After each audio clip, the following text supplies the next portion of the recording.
前向きにチャレンジする女性たちを応援する MBA チアーズチャンネルシーズン2再開いたしました。シーズン2なんですけど、私たち MBA 女子はもちろんなんですけど、教授の方々とか起業家の方々とか、もうちょっと間口を広げてですね、ゲストに来ていただきたいなと思っておりますので、ぜひですね、ご視聴続けてください。さて、記念すべきシーズン2第1回目は男女混合スペシャルということで、人数も拡大して豪華ラインナップでお届けしていきたいと思います。まず私の自己紹介をさせていただきますと、悦子です。私も無事に卒業したので、初めてのこのガウン姿で今日シーズン2登場させていただきます。まゆゆです。2020年青学 MBA 卒業しています。製薬業界に在籍中です。かおるんです。シーズン2も頑張ります。そして男性初登場となります、たけちゃんです。私も2020年青学 MBA 卒業しました。職業はアイロボットジャパンというところでマーケティングの仕事、それから新規事業の担当している役員でございます。今日はよろしくお願いします。そしてゆりこ先生です。こんにちは、ゆりこです。 NUCB ビジネススクールでサービスデザインやサービスイノベーションの授業をしたり研究をしています。今日はどうぞよろしくお願いします。そして我らが青学の教授です。黒岩先生。青山ビジネススクールでマーケティングを担当しております。サービスマーケティングとかマネージリアルマーケティングもやっております。今回のテーマはデザイン思考です。デザイン思考とは2010年代以降ビジネスの現場で一大ブームとなっている概念でして、デザイン制作における思考方法を用いてユーザーの潜在的なニーズを知るため、観察を通じて情報を集めるアプローチのことを言います。創造的問題解決方法としてよく使われている4つのマップと4つの手法を紹介しますね。じゃあまず最初にカスタマージャーニーマップ、ペルソナシナリオ法、コンテクスチュアルデザイン、マインドマップ、プロトタイプ、共感マップ、ステークホルダーマップ、イエス&ルールというのがあります。デザイン思考にはこういったいろいろな手法だとかプロセスがありますよね。もっと大切なのはその前の情報収集なんですね。で、情報収集のところをデザインリサーチと言います。そのデザインリサーチではエスノグラフィーというような観察手法を使ったり、あるいはディープインタビューといった2、3時間かけたですね、深いインタビューをします。そのインプットを使ってアイデアを作っていく、それがデザイン思考になりますね。ピックアップした方がいい重要なのって教えてもらってもいいですか？ペルソナとステークホルダーマップ、カスタマージャーニーマップ、この辺りはすごく使うと思うんですよね。ペルソナって顧客の特徴ですよね。で、それが決まってこないとチームで同じ顧客に対して問題解決をしてるかどうか分からなくなっちゃうんですよ。ペルソナシナリオ法ってターゲットを作るんですよね、架空の人物。架空の人物ですね。架空の人物ってやっぱり架空だけど特定の一人の人を捉えた方がいいと思うんですよね。で、具体的にどんな家族構成なのかとか、どんな趣味があるのかとか、どんな価値観を持ってるかとか、そういうところまで深くいかないとその人に共感できないので、一般的な20代女性とかそういうところでは全然まだ情報が浅いんですよね。40代から50代で主婦でパートとかやってらっしゃる方で、お子さんが男の子と女の子の小学校ぐらいのお母さんぐらいとか。もっとですね。もっと名前をつけてあげて、で似顔絵を描いてあげて、もう年も何十代じゃなくて何歳、子供いくつ何人いて、でどんなことが好きなのか、で生きるモットーだとか、そういったこと週末何やってるかとか、旦那さんは何やってるか、どんなマンションに住んでるか、車は国産なのか外車なのかそこまで個人情報、そういうのをイメージして、そうするとライフスタイルが見える。じゃあこういう人たちって週末キャンプとか行っちゃうとか、意外に旦那さんはずっと家にいるとか、そうすると生活がこう見えてくるんで、そうすると今度カスタマージャーニーが見えてくるんです。顧客といろいろなサービス提供者だとか企業の接点がありますよね。それをタッチポイントって言いますけど、そのタッチポイントで顧客がどんなプロセスを、どんな情報を得て、どんな行動をして、どんな気持ちになっているのか、それを旅みたいに表示したものがカスタマージャーニーマップですよね。黒岩先生、デザイン思考を行うためのこのプロセス、過程だったり工程というのも教えていただいてもいいですか？5つのステップで進めるんですけども、最初はユーザーを観察してユーザー共感するんですね。ユーザーの人たちが思っている感情とかも全部自分で、同じような感情をね持てるようにするっていうのが最初のステップです。で、その次にその人が持っている問題をね、定義します。で、3つ目はですね、その決まった問題の解決策を考えていくんですね。どういう方法だとその問題を解決できるかね、考えていきます。でそれが済むと実際にそのアイデアを形にしていきます。プロトタイピングと言いますけど、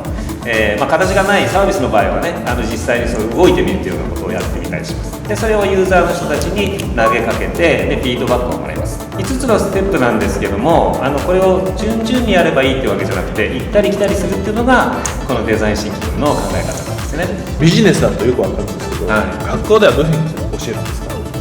学校でもね、やっぱり5つのステップに沿って進めていくんですけど、企業から課題をいただいて、でその課題に対してね、我々がサービスを作っていく。それよりも大切なのはその考え方ですよね。マインドセットを変えなきゃいけないので、僕の授業では例えばですね、デッサンをやったりとか、レゴで遊んだりとか、それから即興コメディーをやったりとかね、だからそんなことをやって頭をこう柔らかくして、それからみんなでアイデアを出す、そんなことをやってます。たけちゃんに質問あるんですけども、デザイン思考のやり方と、あとマーケティング調査のやり方、似てるところと違うところがあると思うんですけど、そうですね、マーケティング調査の場合は基本的には聞く場合、これあなたこれ好きですか、どうですかってうちが決めて、ですよね、聞くんですね。検証するような。検証する、逆にデザインシンキングの場合はお客さんの立場になってどういう体験をするかっていうことをまず考えるので、簡単に言うと調査はスペック重視なんですね。どういうスペックが欲しいか。逆にデザインシンキングはどんな体験をさせたいかっていうことなんで、ロボット掃除機だと吸引力が何ヘクトパスカルとかじゃなくて、どんな風にゴミが取れたらいいのか、大きなゴミが取れたり小さなゴミが取れたり、こういう体験の違いをしっかり得ていくことっていうのは一番重要なのかな。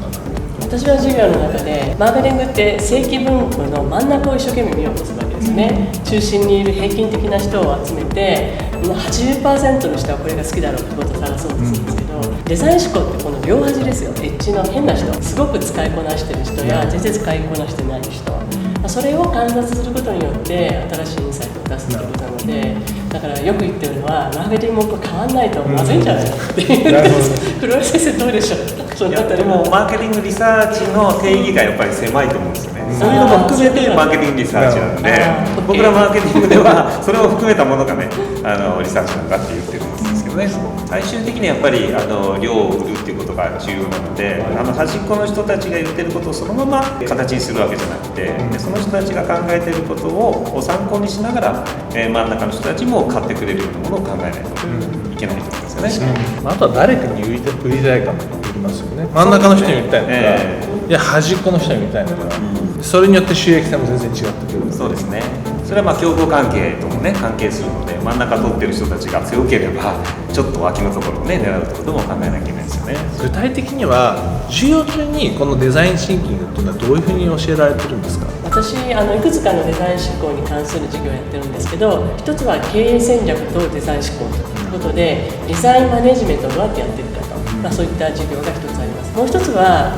企業からお題をもらってですね、10年後にどんなサービスを作ったらいいかということをやってます。デザイン思考っていうのはまさにユーザー目線なんです。ここでブレイクシーズン1の未公開シーンです。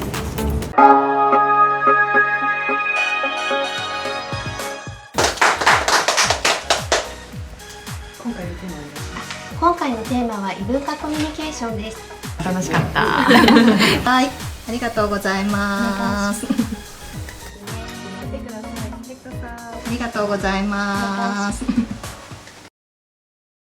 ここからはデザイン思考をうまく活かすための具体的なお話、デザイン態度についてです。デザイン思考を組織に導入するには、まずデザイナーの仕事の特性を理解して柔軟に変換することが大事というふうに言われています。このデザイン思考を機能させる下地となっている組織文化をデザイン態度というんです。その態度を獲得するには黒岩先生どのようにすればよろしいでしょうか？まずデザイン態度って、ビジネススクールの先生がですね、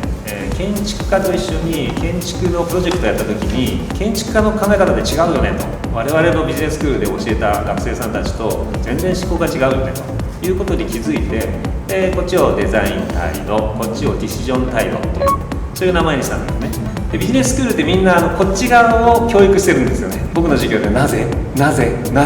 って聞いて、でロジックをどんどん磨いていくっていうやり方ですよね。でもこちらの方はロジックを考えるというよりは、例えばですね、うるさいなと思った時にその音を消すためにはどうすればいいかってことで音の音源を調べたりするのが、ディシジョン態度ですよね。だけど音はうるさいんだけど、じゃあ快適な音にすればいいんじゃないかっていうふうに問題を変えるわけですよ。そういう発想ができる人たちがデザイン態度がね高いっていうふうになる。でこのデザイン態度を育てるにはなぜって聞いてはまずいので、さっき話したようにレゴを使ってね、で物を作ってみてからそこから後から解釈するとか、それから即興演劇をね、やっていくとか、それからデッサンをやるとかね。デッサンやるというのは観察ものすごくするので、例えばリンゴを描いた見たとしてもね、リンゴって全部一個一個違うでしょ。それを全部観察するといろんな発見が出てくるんですよね。だからそんなことをやってロジックでどんどん考えるっていうことを一旦忘れてもらうっていうことをね、やってもらってます。いやでもそのデッサンとかレゴでやってて思い出したんですけど、子供の時の方が何も考えずに作れてたんですよ。大人になっちゃったら止まっちゃって、何にもデッサンもものすごい下手くなってたし、レゴも組み立てられなくなっちゃってた。大人の場合は多分リンゴだったらリンゴってこんなもんだっていうイメージがもうできてますよね。だからね、デッサンやってみてもみんなね見てないんですよ。リンゴ見ないで自分の頭の中にあるリンゴを描いてるんですけど、でもしっかり見てみるとリンゴにはいろんなねあざみたいなね、ポチポチがあったりとかして、ああリンゴってこんな形だったんだなって改めて気づくんですね。だからニーズを掴もうと思ってユーザーを観察する時も、もう自分のイメージでこの人はこんな感じだっていうふうに決めつけちゃってるとか多いと思うんですね。でも本当にじっくり見てみるとその人の隠れたニーズが、